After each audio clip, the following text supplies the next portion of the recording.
నమస్తే అండి. Summer special mango పులిహోర, oats దద్దోజనం చూపిస్తున్నానండి. ముందుగా మ్యాంగో పులిహోరకి మ్యాంగోని ఇలా చిన్న ముక్కలుగా కట్ చేసుకొని మిక్సీ జార్‌లో వేసుకొని 2 పచ్చిమిర్చి, కొద్దిగా పుదీనా, కొత్తిమీర, రుచికి సరిపడా సాల్ట్, పసుపు వేసుకొని ఈ విధంగా మెత్తగా మిక్సీ పట్టుకోండి. స్టవ్ మీద తాలింపు కోసం పాన్ పెట్టుకొని 2 టేబుల్ స్పూన్ల ఆయిల్ వేసుకొని వేరుశనగ గుళ్ళు అవి కొద్దిగా వేగాలండి. ఫాస్ట్‌గా వేగవు వేరుశనగ గుళ్ళు. అందుకని కొంచెం సేపు వేయించిన తర్వాత దానిలో శనగపప్పు, మినపప్పు, జీలకర్ర, ఆవాలు, కరివేపాకు, పచ్చిమిర్చి, ఎండుమిరపకాయలు వేసి అవి బాగా వేగిన తర్వాత 1 టేబుల్ స్పూన్ పసుపు కూడా వేసుకొని బాగా కలుపుకొని స్టవ్ ఆఫ్ చేసుకోవాలండి. మ్యాంగో పేస్ట్‌లో సాల్ట్ వేసుకున్నాను కాబట్టి ఇందులో సాల్ట్ వేయట్లేదండి.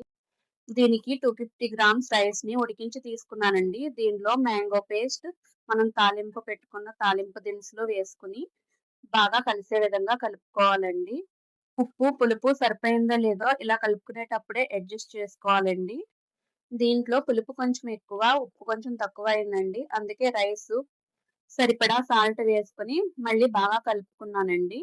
అంతేనండి. టేస్టీ మ్యాంగో పులిహోర రెడీ అయిపోయింది. ఇది చాలా టేస్టీగా ఉంటుంది. నెక్స్ట్ రెసిపీ ఓట్స్ దద్దోజనం అండి. ఓట్స్‌లో ఒమేగా 3 ఫైబర్ ఉండడం వల్ల పిల్లలకు వెయిట్ లాస్ అవ్వాలనుకునే వాళ్ళకు, మోకాలు నొప్పులు ఉండే వాళ్ళకి చాలా మంచిదండి.